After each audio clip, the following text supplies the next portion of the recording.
Sir P4 కత్తి ఉద్యోగుల ఆందోళన, టీసీఎస్లో 12,000 ఉద్యోగాలు పోతా. యా, ఈ P4 అనేది ఎక్కడ మొదలై ఎక్కడికి వచ్చింది? ఇప్పుడు సంక్షేమ పథకాలు, జగన్మోహన్ రెడ్డి బటన్ నొక్కుతాను అందరికి వెళ్తుంది సంక్షేమ పథకాలు, ఈ విషయం ఆయన చెప్తుండేవాడు. అంటే అన్ని పంచి పెడుతున్నారు, ప్రజలను బిచ్చగాళ్ళని చేస్తున్నారు, సోమర్లను చేస్తున్నారు, ఇలా కొన్ని రోజులు మాట్లాడారు కొంతమంది. కనీసం అయినా సంక్షేమం ఉండాల్సిందే, ఈ దేశంలో పేదలు ఉన్నారు కాబట్టి అని అందరం అన్నాము. తర్వాత తెలుగుదేశం కూడా మారింది, సూపర్ 6 అన్నారు, అంతకంటే ఎక్కువ డబ్బులు ఇస్తామన్నారు. ఇదంతా జరిగింది. ఆ పథకాల్లో కొన్ని ఇంకా మొదలవ్వాలి, కొన్ని పాక్షికంగా మొదలయ్యాయి. ఓకే, హఠాత్తుగా చంద్రబాబు నాయుడు సంక్షేమ పథకాలు ఇది అది కాదు, సంపద సృష్టిస్తాను. ఆయన మెయిన్ స్లోగన్ సంపద సృష్టి కదా. సంపద సృష్టి అన్నటువంటి చంద్రబాబు నాయుడు గారు ఒక విధంగా సంపన్నుల దగ్గరికి వెళ్ళి వాళ్ళ దగ్గర సహాయం పొందడం అనే స్లోగన్ P4 తీసుకొచ్చారు. P4 public private people's partnership అంట. పార్ట్నర్షిప్ ఏం లేదండి, శ్రీమంతుడు సినిమా ఫామ్లో డబ్బున్న వాళ్ళు డబ్బు లేని ఒక 50 కుటుంబాలను తీసుకొని వాళ్ళకి సహాయం చేయాలి. ఇది ఎంత పాతది వర్మ? దాన ధర్మాలు చేయాలి, లేదా పేదవాళ్ళని ఆదుకోవాలి, ఇది ప్రభుత్వ బాధ్యత కాదు, వాళ్ళకు కూడా బాధ్యత కాదు, దయాభిక్ష ఒక విధంగా. దానికి ప్రభుత్వ పథకం అని దానికి P4 అని పేరు పెట్టి దానికి ప్రారంభ సభలు జరిపి ఇవన్నీ కూడా చేశారు. ఆ తర్వాత బంగారు కుటుంబం అని ఒకటి తోడు చేశారు. ఇప్పుడు ఎక్కడికి వచ్చిందంటే సంక్షేమ పథకాల నుంచి దాన ధర్మాల వైపుకు మారడమే ఒక ఇది. రెండవది పేదలను డబ్బు గల వాళ్ళు ఆదుకుంటారని కార్పొరేట్ సోషల్ రెస్పాన్సిబిలిటీ అనేదాన్ని ఇలా మార్చిదంతా అయిపోయింది. ఇదంతా ఒక ఎత్తు. నిజంగా ఎంత చేశారు ఎంత చేయలేదు నాకు చాలామంది తెలుగుదేశం నాయకులు అధికారులు కూడా చెప్పారు, చచ్చిపోతున్నామని ఎవరు ముందుకు రావట్లేదు, ఆయనేమో మాకు ఎవరినైనా చూపించమంటాడు, మా వల్ల కావట్లేదని. ఇది చివరికి ఎక్కడికి వచ్చిందంటే వర్మ, ఉపాధ్యాయ ఇది మున్సిపాలిటీ, సాలూరు మున్సిపాలిటీ,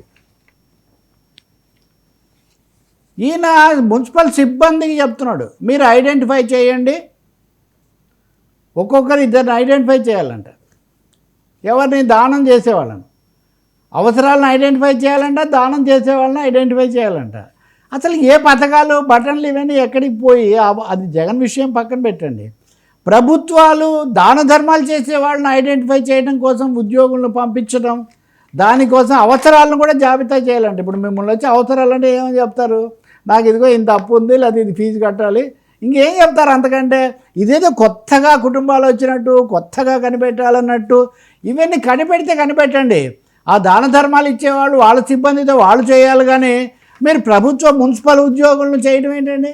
మున్సిపల్ ఉద్యోగులకు ఏం పని వాస్తవానికి చెప్పండి, మీకేమన్నా ఇటువంటిది మీరు ఎప్పుడైనా చూసారా? మున్సిపల్ ఉద్యోగులు అంటే ఓకే, ఉపాధ్యాయులు అండి, ఇది డిఓ గారు ఇస్తున్నారు, డిఓ గారు ఉపాధ్యాయులకు ఇస్తున్నారు, ఒక్కొక్కరు కనీసం 2 తీసుకురావాలంట.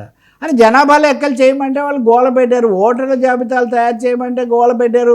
ఇప్పటికే టీచర్లు తగినంత మంది లేరు, ఫలితాలు వెనకబట్టుబడుతున్నాయి, 5,000 స్కూళ్ళల్లో ఒక్క అడ్మిషన్ కూడా జరగలేదు. ఇలాంటి పరిస్థితుల్లో P4 కోసం తెచ్చే పని కూడా ఉపాధ్యాయుల మీద పెడతాము అంటే ఇంకా చదువు ఎప్పుడు చెప్తారో? అసలు ఈ పని ఏంటి అని నా ప్రశ్న.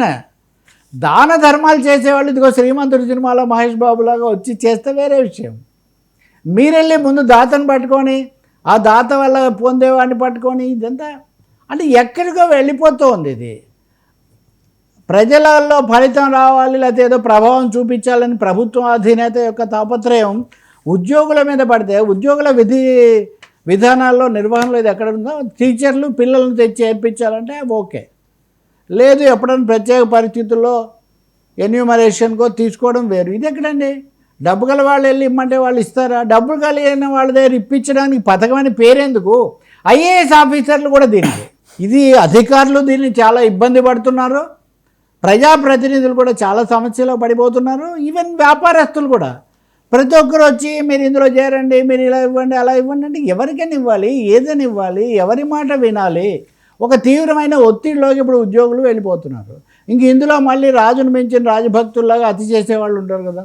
ఇదిగో ఉత్తర్వులే ఇచ్చిన తర్వాత వాళ్ళు వెంట పడతారు, మీరు చేయండి లేకపోతే ఎట్లా అని. కాబట్టి ఏం జరుగుతుంది అనేది ఇది చాలా సీరియస్. కానీ ఆంధ్రప్రదేశ్లో ఉద్యోగుల్లో ఉపాధ్యాయుల్లో దాన ధర్మాలు అంటున్నారు మీరు. అంగన్వాడీలకు లేదా సహాయ సిబ్బందికి జీతాల గురించిన సమస్యలు వాళ్ళు ఉంటే మీరు దాన ధర్మాలు ఇచ్చేవాళ్ళతో పరిష్కారం చేస్తామని ఎలా చెప్తున్నారండి? కాబట్టి ఖచ్చితంగా నా ఉద్దేశంలో ఈ జీవోలు, ఈ స్థానికంగా ఇచ్చిన ఉత్తర్వులు, వీటి మీద వివరణ కావాలి, వీటిని వెనక్కి తీసుకోవాలి. ఐచ్ఛికంగా స్వచ్ఛందంగా ఎవరైనా చేస్తే వాళ్ళ ఇష్టం. కానీ ఇప్పుడు ఏమవుతుందంటే వర్మ, ఉద్యోగుల భయం ఏమంటే ఇద్దరు దాతలను చూపించమన్నారు, దాతలను మీరు చూపించలేకపోయారు. ఏం చేయాలి? అల్టిమేట్గా మీరు ఏం చేస్తారు? ఉద్యోగం కాపాడుకోవడం కోసం మీరే ఇవ్వాలి. ఇంకా ఇద్దరిని చూపించకపోతే నాకు ఆబ్సెంట్ పడుతుంది, నన్ను తీసేస్తారు. ఒక్కసారి అదేదో భరించి మనం ఇది ప్రభుత్వము తన బాధ్యత ఇంకెవరి మీదకో నెట్టి ఉద్యోగులను దానికి గురి చేయడం అన్నది ఏమాత్రం సమంజసం కాదు. ఉపాధ్యాయ సంఘాలు అయితే నేను ఇందాక చూస్తున్నా, యూటీఎఫ్ వాళ్ళు అయితే ఒక అల్టిమేటం కూడా ఇచ్చారు, మీరు కనుక దీన్ని వెనక్కి తీసుకోకపోతే మేము పూర్తిగా నిరసన తెలపాల్సి వస్తుంది అని. అది సంపద సృష్టి అన్నది కాస్త నిరసన సృష్టికి దారితీస్తూ ఉంది ఈ విధానాల వల్ల. Sir quantum కంప్యూటర్తో